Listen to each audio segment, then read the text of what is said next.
पूज्य गुरुदेव का विहार राजस्थान ब्यावर तरफ हुआ और एक छोटे से शहर में पूज्य गुरुदेव की ऐसा लगा यहाँ पर चातुर्मास कर रहे हैं। अब जब चातुर्मास कर रहे हैं ये भावना हुई अंतरंग में, तो निश्चित हमारे गुरुदेव ना बताते हैं कि हम कहाँ चातुर्मास करेंगे और ना कोई जान पाता है। तो पता चला जिस स्थान पर है उसी स्थान पर चातुर्मास होगा। घबरा गए, एक सज्जन अजमेर के थे, वो वहां पहुंचे। जो गुरुदेव से जुड़ा होता है वही इतनी बात कर पाता है। आचार्य भगवान, एक निवेदन आपसे, आप यहाँ चातुर्मास मत करिए। अगर करने का भाव भी हो तो अभी भी कुछ नहीं बिगड़ा, 4 दिन है, अपन लंबा चल के आगे भी जा सकते हैं। और भी बहुत सारे स्थान है, यहाँ मत करिए। क्यों, क्या हुआ?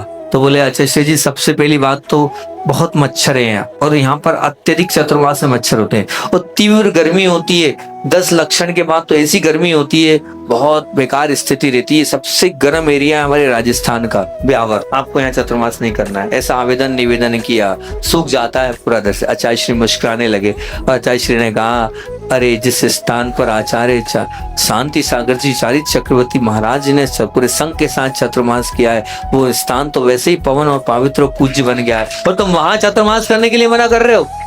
और अब तो सुनो, अब तो मुझे जाना था, अब मैं नहीं जाऊंगा। तुमने कहा मच्छर है तो मैं भी मच्छर में ही रहूंगा, तुम कह रहे हो गर्मी है तो अब तो और गर्मी में ही रहूंगा। अब विकल्प नहीं करो तुम। अब मैं अगर चला गया तो मैं साधु नहीं कहलाऊंगा, मैं डरपोक कहलाऊंगा। मेरे गुरु ने इनसे डरना नहीं बुलाया है, बल्कि इनसे लड़ना सिखाया है। मैं यही चातुर्मास करूंगा। अभी तक कभी घोषणा नहीं करी है, पर आज घोषणा कर रहा हूँ तुम्हारी बात से कि अब तो चातुर्मास नहीं होगा और ब्यावर में ही होगा। और पूज्य गुरुदेव ने उस गर्मी में और उस मच्छर में अस्वस्थ हो गए, मलेरिया से पीड़ित हो गए, लेकिन वही चातुर्मास किया। ऐसी पूज्य गुरुदेव की चर्या है। धन्य है गुरुदेव कि वो बुलाते हैं परिसरों को और हम भागते हैं, दूर होते हैं परिसर को। हम मच्छर भगाते हैं और वो मच्छर बुलाते हैं। हम गर्मी के लिए पंखा चलवाते हैं और वो गर्मी के पास जाते हैं। तब कहीं जाकर वो इतने पूज्य बने, इतने वंदनीय। बोलिए आचार्य